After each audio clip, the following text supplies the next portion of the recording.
Hey everybody, it's Jason from the Texas Gun Vault 2, and we're back out here in the garage for another First Impressions video.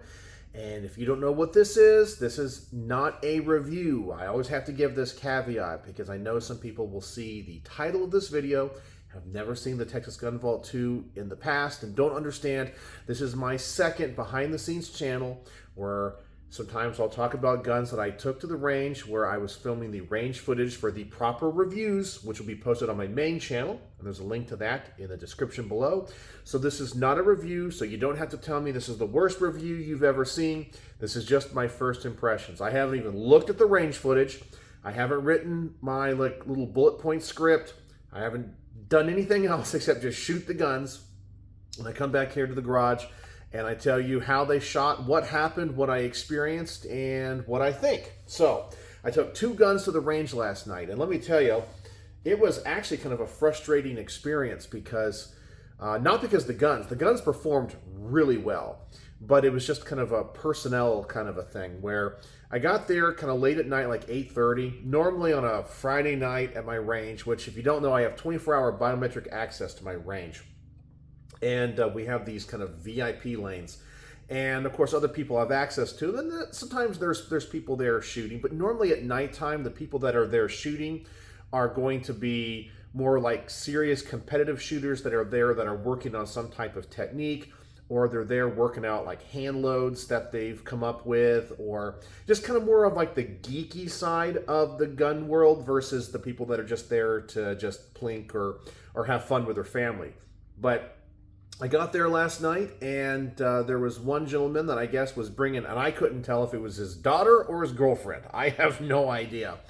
But trying to teach her how to shoot. They were talking kind of a lot, so I was like, okay, I'll kind of wait. I set everything up, lights, cameras, loaded all my magazines, and I just kind of waited. And after about 45 minutes, they were still kind of taking their time, but I was like, I'll wait this thing out. And then in walks a family and they brought grandpa in the wheelchair, they brought little kids, they brought all their siblings, they brought all their cousins. I was like, what in the world's going on?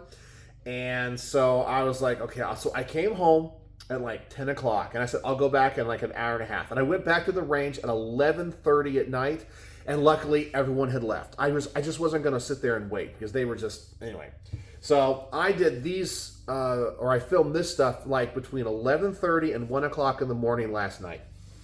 So I didn't have time to do the first impressions video when I got back here to the garage. But let's go over what I shot and what I experienced. The first gun I shot was this awesome Browning 1911 380. I talked about this in last night's video where I put on these new Brownworks grips, and doesn't that make that firearm look fantastic? It really upgrades it a lot. That thing looks wonderful. And I have also shot the, what's it called? The Baby Rock, the Rock Island Armory kind of version of this. So essentially this is a scaled down 1911. I want to say it's an 80% size 1911. Chambered in 380, single stack, everything functions exactly the same. It's just miniaturized a little bit. And as compared to the Rock Island Armory, this gun is a night and day difference. It feels so much better, it shoots so much better, and you can tell the quality is so much better. I think, well, though, one of the big downsides to this gun, though, is its price. It's a cool concept. And if you love 1911s, I think this would interest you. But the problem is this thing costs as much as some other like mid-tier 1911s. You know, it's sub 1,000, but it's not like, oh, it's just a 380 range fun toy. It's not that. The Baby Rock is that. This one is not. But I will tell you, because of the law of diminishing returns, the difference between, let's just say, a gun that costs, I don't know, $400 and a gun that costs $800 is gigantic. And you definitely feel it when you shoot this gun. The quality is here. At 7 yards, this gun is fantastic. Very accurate for me. I would say, though, the sights are actually too big for the gun. To me, the size of the front sight is the same size as you would get on like a full-size 1911. And so it's kind of weird holding a tiny, thin gun with a wide front sight. And I feel like my accuracy at the further distances was affected by that, because I really kind of like to have maybe like a fiber optic sight on this. And I don't know if you can replace it. I guess you can. I guess it could come out the front. Yeah, so I guess it could be replaced. But I mean, overall, it's great. Shooting. It's just the sight was a little bit too big. Further out distances, my groups opened up quite a bit. I did have some reliability issues. With the Browning magazines, the only issue I would have is if you load this to 8 rounds, and by the way, you can almost put 9 rounds in this. Almost. And I could see how some people might try to force it in there. You're going to have a malfunction. But with 8 rounds, the only issue I had was if the slide is locked open, I would insert the magazine. Sometimes just inserting the magazine causes that round, the top round, to kind of pop up just a little bit. So when you close the slide, it feeds almost directly up. So that was one issue. But I think I only had that once or twice. But besides that, these magazines work good. I guess as part of the design, because, oh, by the way, this gun does have a magazine safety disconnect. And because of that, these magazines do not fly out of here like a 1911. So if I push that magazine release button, it sticks. So some people are going to like that, some people aren't. I definitely think that's an addition to this gun that has to go. I would like to see it to be more like a regular 1911. That magazine disconnect, I think, is a little bit overkill for this gun, because you already have the thumb safety. You already have the grip safety. I really don't see you having a negligent discharge. And it's not going to make the gun any more drop safe. In fact, I don't even think, I don't know if it has a firing pin safety in it. It might. I haven't taken it apart. Actually, wait, I think I did. I don't know if it has one or not, but I think there's, I think the gun's safe enough. It doesn't need that magazine disconnect safety. But let's talk about the other magazine, because the owner of this, Michael, he bought an extra Browning magazine, and he bought a Pro Mag magazine. This magazine has problems. It is not reliable. I had a few that kind of nosedived into the feed ramp, causing some malfunctions, and I had a couple of double feeds with this thing. So the Pro Mag magazine doesn't work as well. And if you buy these mags for this gun, only use them for the range. If you're going to carry this gun or use it for home defense, you got to use the Browning mags. So that was my experience with it. 25 yards was pretty good.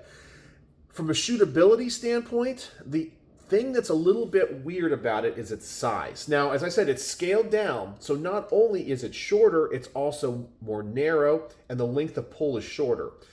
I understand why. It's for 380. And this is not a serious go-to-war handgun.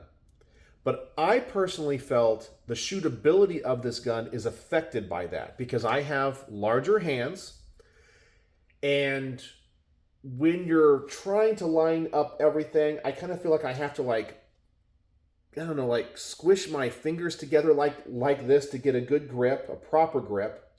And then because of its length of pull, it feels weird. Like it's almost too small. I think I would have liked them to scale it down. If they were going to scale down a 1911, scale it down a little bit less. Make it 90% versus 80% or whatever the size is. Or figure out a way of making the full-size 1911 be able to shoot 380.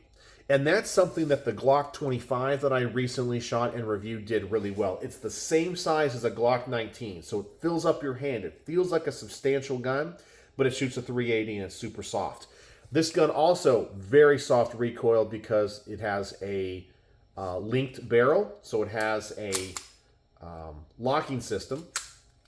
So everything about it's great, but a little bit weird in my larger hands. I could get used to it, but I think that was also causing some accuracy issues at the further distances. But 6-7 yards, Thing was great, a lot of fun, just a couple of malfunctions, and I'm pretty sure it was the Pro Mag magazine. That was my issue with that. All right. Now let's talk about the other one. Nighthawk Custom Boardroom. I think this one's called the DB9. No, this is the Boardroom double stack. I think it's is it BDS, I think? I'll have to look up the exact model, but it's called the Boardroom. It's essentially, if you look on Google and you look up Nighthawk Custom Boardroom, this is the gun you're going to find. I know on the frame it says NDS. I think that's kind of like their the regular name for the frame, but the actual like version of this is called the Boardroom BDS. I think that's what it is. Yeah, BDS, Boardroom Double Stack 9.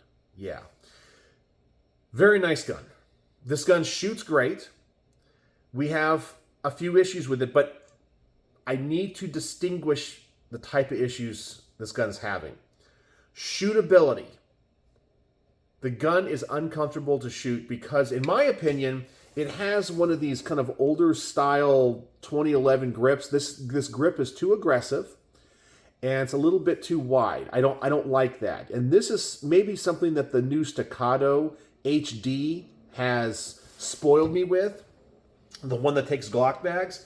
Man, the ergonomics of that 2011 is amazing. This is a little bit kind of aggressive, and so it doesn't feel as good in my hand. But the gun shoots great. Super accurate. I did have to replace the red dot, and I think I talked about that in a previous video. I had a Trigicon RMR HD on this, and of course all of this is linked to the channel from my friend D. And I think I mentioned this one here was linked to the channel from my friend Michael. But D had put on an RMR, and it didn't work anymore. I changed the battery. I could not get that thing to run. So I put on an Olight O-Sight, and it runs fine. It runs fine. Gun is accurate, reliable, smooth shooting, low recoil. It just doesn't feel as good in my hands. And because of that, I would not be interested in this gun.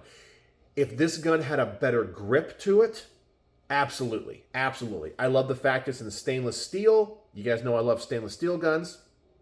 But also the front sight. I've had this problem with other 2011. So let me show you what we have here. Fiber optic sight, and look at that, it's coming out. Now, fiber optic sights are very easy to replace. You can get those little inserts right here. You can put it in the sight, and essentially you can take like a lighter and it burns the end. So it holds it in place. However, this is, I think, the second or third 2011, and one of those other ones might have been a Nighthawk Custom 2, where the fiber optic insert comes out when you're shooting. Now, I was not using the iron sights, I was using the red dot, but I noticed this was coming out of the sight.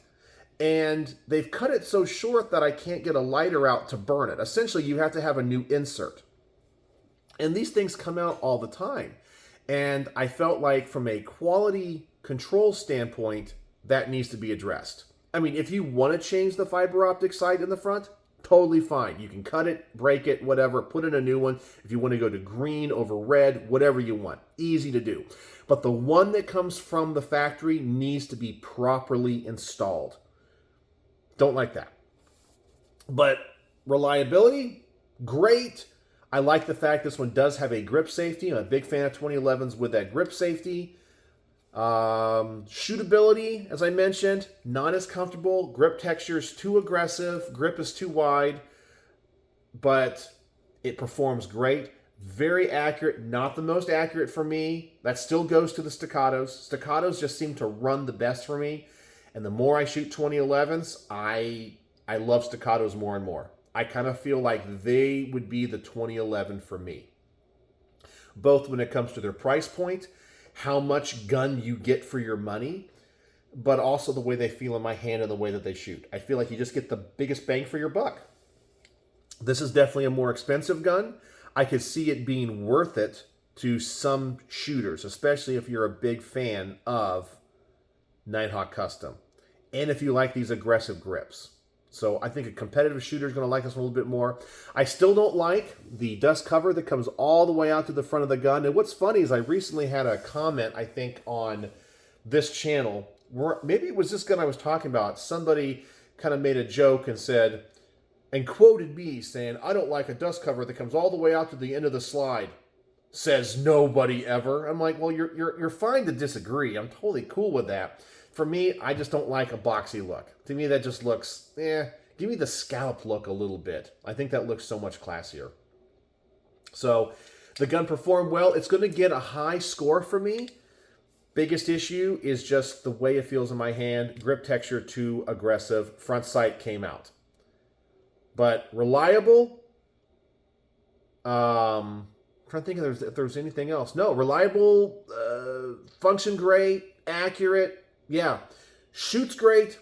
It's not as fun to shoot. Oh, there is one more thing I did need to mention on the Browning.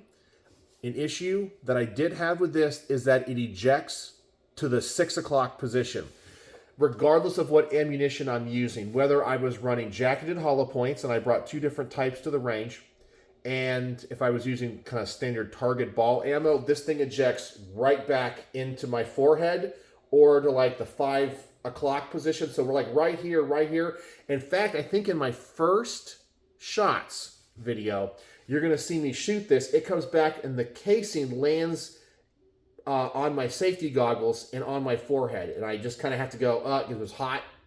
You know, I don't react crazy. I just, hey, you know, the gun stays pointed down range. I take off my glasses. But because it ejects right to my face. Maybe that will break in over time, not 100% sure. So there you go. That's the first impressions on these 2 awesome guns. I had a great time with them. Both of them are going to get very high marks.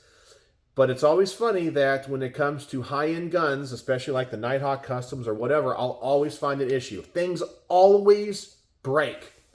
Front sight? Come on, Nighthawk. You can do better than that. Yeah. So anyway, there you go.